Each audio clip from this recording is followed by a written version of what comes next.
If you're using the Momcozy M5 Smart and you're not getting the output that you're expecting, that's probably why you're here. So in this video, I'm going to break down the different settings, how they work, and how you can make the most of your Momcozy M5 Smart.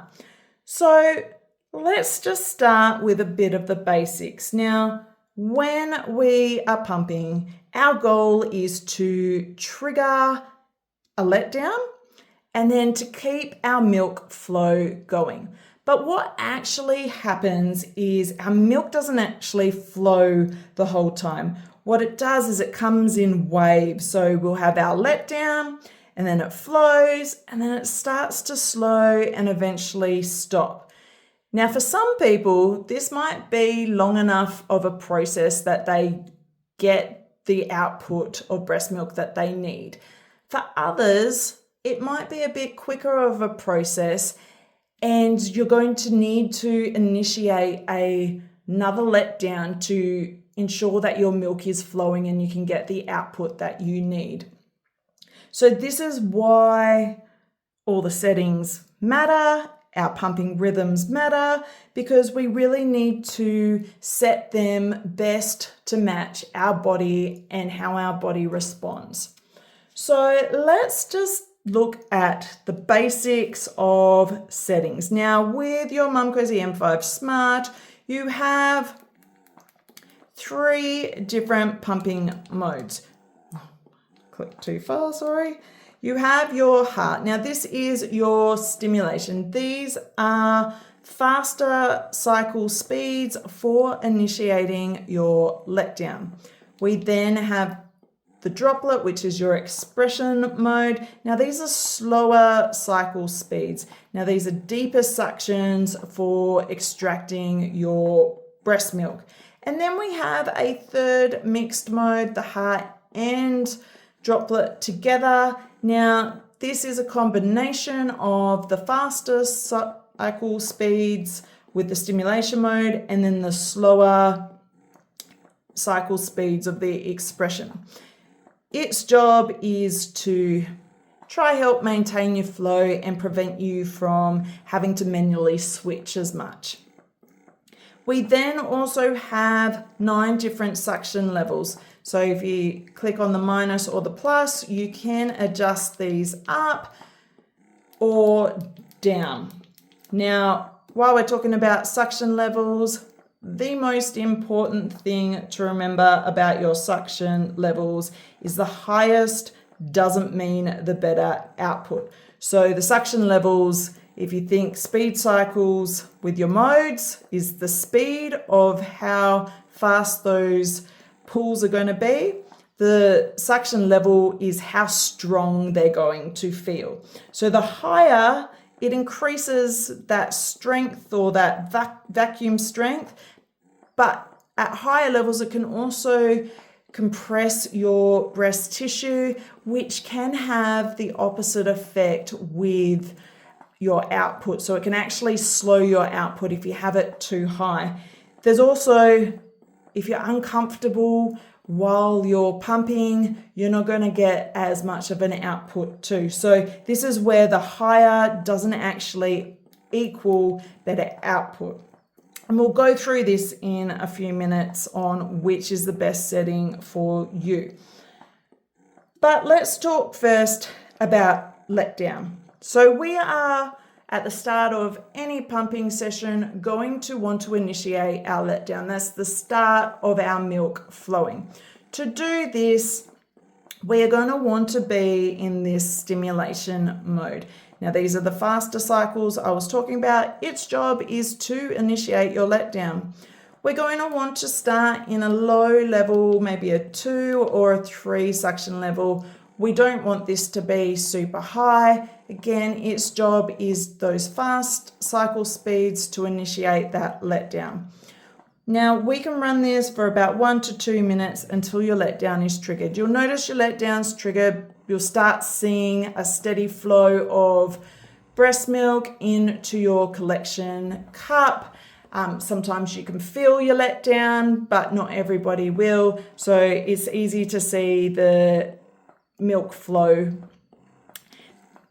I would say easy to see, but if you're looking at this upright, it actually isn't easy to see. And this is one of the reasons why people with a lower milk output are generally recommended to get an electric wearable pump or a more traditional style where you have your see-through flange connected to your bottle, because then you can see your flow easily.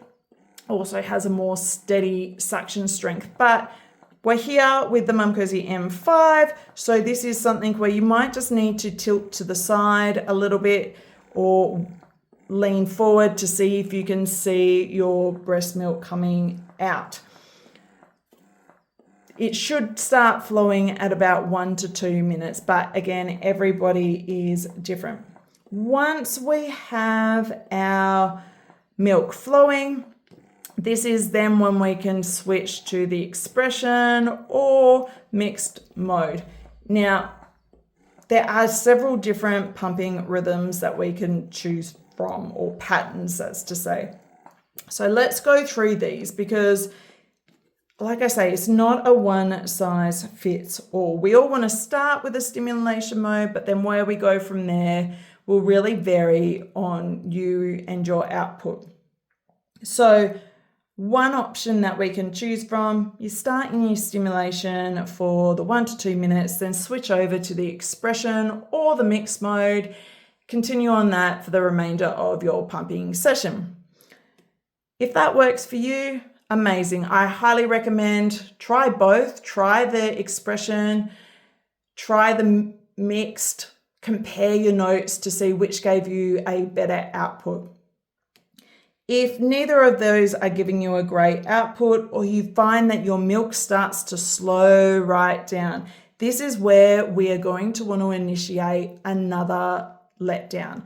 So you might want to start on the 2 minutes of stimulation and then try 8 minutes on the expression or the mixed mode, and then switch back to stimulation for that next 2 minutes, and then switch back to the expression or mixed mode, and then repeat. This will give you multiple letdowns depending on how long you are pumping for, and that might be the perfect pattern for you. If you are somebody, however, that needs a longer stimulation, so that 1 to 2 minutes really isn't enough to get your milk steady flowing, you may want to then spend longer on that stimulation mode, so maybe 3 to 5 minutes, and then swap to the expression or the mixed mode for 5 to 10 minutes, then repeat. It really does come down to you and your body to finding a setting that best works for you. Best way to do it is to sit there and monitor your milk flow. If you see your milk flow slowing, write down how long were you on your expression or mixed mode for before it started to slow, and then you had to switch back to stimulation, and then come up with a pattern that works best for you. All right.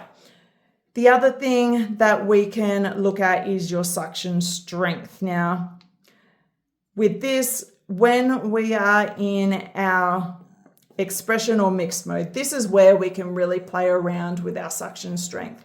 I say start at a low, maybe a 2 or a 3, and then work your way up until you find a suction strength that feels comfortable and is giving you that great output. And then you can readjust this, test it, see how you go during your pumping sessions. You may find after a few weeks, if your output's slowing, you may want to try adjust it up again. It really is just a bit of a trial and error. Now, the other reason sometimes surprises people is how long we should actually be pumping for.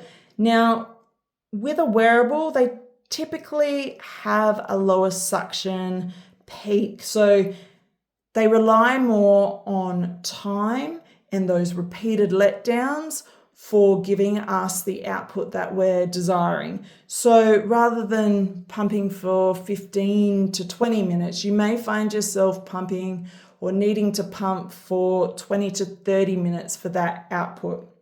So take that into consideration. You've got a pattern that's working or a rhythm that's working great for you, then maybe you just need to keep it going a bit longer till you get that output that you are looking for. So if we want more output from our settings, the things we can do, we can add in that additional letdown cycle if we're noticing it slowing. We can extend that session time. We can increase our suction strength slowly. A couple of other things I think are really important to keep in mind is making sure we have the correct flange size. So this is always going to be important with your output, and it's one of the biggest reasons pumping mums see a lower output. We need to make sure that our flange size fits our nipple size. So this is a 24 millimeter standard flange that comes with the M5 Smart. We also have a measuring tool that we can use. You simply place it over your stimulated nipple until it goes down to the base. If you place it over and you can start seeing your areola, then it is too large. If it's not going all the way down nice and smooth, then it is too small. We want it just to go over nice and sit at the base. So if my finger was a nipple, it would be a 24 millimeter flange. Great, this is a 24 millimeter flange. However, if my finger was slightly, my nipple's smaller, I might need a 19 millimeter flange. We can use our flange inserts. If you don't have them, make sure you go get them. They are also specific to the pump, so make sure that you are getting a Momcozy M5 Smart compatible flange insert. They simply sit on they push in and then sit inside your flange tunnel, and it will reduce your flange tunnel size. Make sure during your pumping experience that you are regularly measuring your nipple size. The further you get into your postpartum journey, the smaller your nipple size generally gets. So if you start out at a 27, you may find near the end you're a 21. So just make sure you're regularly measuring your nipple size, because this will again impact your output. Also want to make sure our pump parts are always adequately sealed. This again, any potential for air loss can impact our overall pumping experience, reducing our output. So it doesn't matter how great your settings are. If you've got airlocks, worn parts, that can lead to a reduced output. Again, making sure that we're regularly maintaining our pump parts, your duckbill valve. This is one that needs regular replacing throughout your pumping. It opens and closes, and its job is to push milk from your flange into your collection cup. Because it opens and closes regularly, that seal the part can get worn quite quickly. So again, these little maintenance tips are ones that we want to make sure that we are monitoring, so those settings are working best to our advantage. The other tip I have is to make sure your pump parts are always fully dry before you assemble your pump. Little bits of moisture can again affect your seals, preventing them from being airtight. So I hope this video has given you a better understanding of the Momcozy M5 Smart settings and how to use them. If you have any questions, please ask and I'll do my best to answer. If this video has been helpful at all, please give us a thumbs up. It really does help more pumping mums see it. And if you want more videos like this, hit that subscribe. Cheers.